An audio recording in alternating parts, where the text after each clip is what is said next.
think a lot about, as a teacher in ways, an educator, a coach, and all those sort of things. Constantly, I talk about active learning, whether we're in the dojo, whether we're on the soccer field, whether it's my kids at home when they're reading. Right. I come from, when I was in graduate school, I ran a reading lab, and I would talk a lot about active learning. Mm-hmm. You can't just sit there and read on your bed upside down, listening to music, looking at a book. How am I getting invested in this book? How do we write in it? We talk about it. We think about it. We're interacting with the book. And then I always take that out to the soccer pitch, or I take that into the dojo. But you've twisted it a little bit, which is true, and talk about listening. Right. So I'm thinking learning, but you're like the listening experience. What do you see in the dojo with this active listening idea? Well, I mean, at the studio, it's very important when you'll be with an active partner.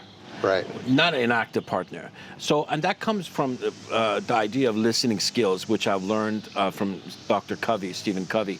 And so, you know, people, first of all, there's a distinction between listening and hearing. Right. Right? So, but there's different listening skills. So one of them is ignoring. Some people might be doing that right now, watching this podcast going, they just ignore it, like, oh, okay, whatever. That's a type of listening skill. Right. Another one is pretending. So it'd be like, yeah, right. Yeah, right. Another one would be selective, like what you do to a 5-year-old. Like you listen to all this stuff, then you listen to the word, oh, fire, and you're like, whoa, whoa, whoa, whoa, what did you say? So you become selective, right? Selective. Then you become probing. Probing is one of the worst ones. Probing is, what do you really mean? What did you mean by that? Okay. Right? You push. Yeah, you try to be a junior psychologist, which is one of the worst ways of being listening skills.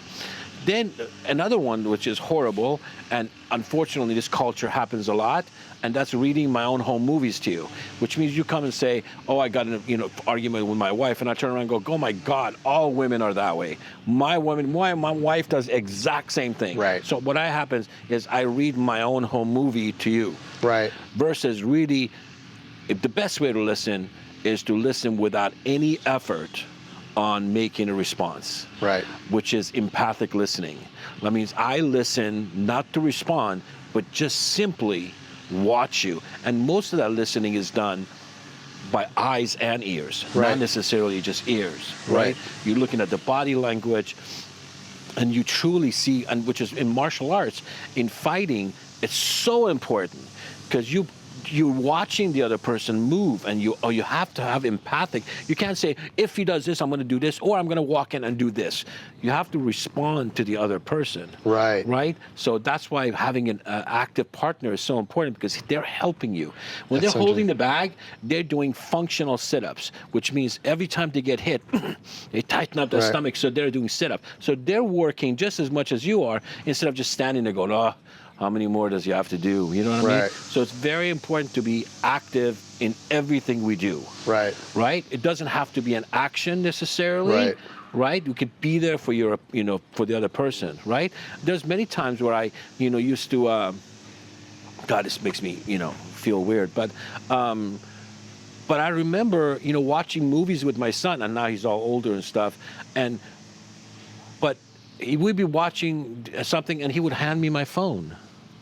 Like he knew that I'm going to be on my phone, but I'm sitting there watching TV, right? And now I look back at it, and I go, oh my God, what could have, why didn't I just put that stupid phone down? You weren't there. Right? Yeah. And just look at whatever it is, you know what I mean? And so, those are the moments when I think back and I go, I didn't use empathic listening. Okay. I wasn't there in that moment to be mindful. Right. And mindfulness is what the Japanese concept of Zen is anyway. They make such a big deal about, Zen, you have to sit down and meditate. No, we can do meditation in action. I can do whatever I can do, but I can be in the moment and be mindful about what I'm doing and what I'm saying right now. Not when I say right now, but right now.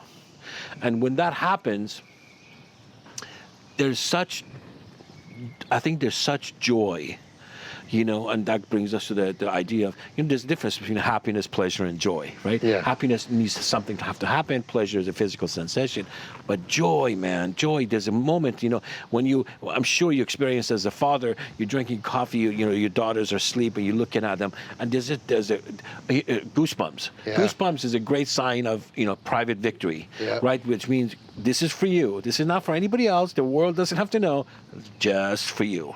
Well, that's how I feel about my flowers or some of the gardening, some of the stuff, because, my little one still says, Dad, you work 3 months for tomatoes and you end up having like 2 pounds of it. It's like 99 cents a pound, right? Yeah, it's so true. Right? Why don't you go get fresh one? Yeah, and yeah. I go, yeah, but the joy that it gave me, how much money can I put on The journey. that? You know what I mean? And now she's beginning to get it. Like I put some tomato plants and stuff, some of the flowers. She comes and goes, oh, God, that looks really good. But she's not there yet, but she at least acknowledges and sees my joy, which is important, right? So anyway, active partner, listening skills, paying attention, and more importantly, be mindful. What are the things I have control of? Some of the things that I don't have control of. Yeah. That control thing, and I've had to use this in my own life, but I try to pass it forward, is, if things get out of control, start shrinking the circle. Right. Is there a problem right here? No. Then there's no problem, right? Like shrink the circle. If there's problems at school or at home or on the phone, put the phones away, forget school, shut the door. Is there any problem at home right now? No, there's no problems. Right. Like, keep making the circle safe. One of the great things you talk about is that communication is so important. It isn't just the verbal listening to what they're saying, it's the whole thing. And not to turn it into an attention span thing, but one of the things that dawned on me is, like, with the phones, yes, you're losing attention span, but one of the things is people are looking at their phones, and then you're talking to them, and people are missing all the cues in the conversation because they're sort of listening, but they're not looking at what you're saying, and it just kind of shines a light on that idea of, like, you need to be in the conversation and take it all in. I mean, we could talk so much without saying a word, right? Yeah. We don't have to speak. And so it's that listening to the whole thing. There's been studying done where, in the communication, if I'm doing a lecture and if I'm holding my phone while I'm doing a lecture, there's a complete different feeling than if I didn't have it. Right. That's interesting. Because, you know what I mean? People don't think you're 100% there. Yeah. Because you're holding on to your phone. Yeah. You know what I mean? Or in a restaurant where you're sitting down, or like you're putting it facing down, or when it rings, you go, oh, I'm not going to answer that. Like, even right there, it's like, it shouldn't be there. You're still out of the moment. Right? Yeah. Exactly. Right? Yeah. So, but again, in this day and age, it's difficult. Right. For us to operate that way. So we can't practice it all the time. I can't practice it all the time, but I choose to do as much as I can. Right. Without it. Right.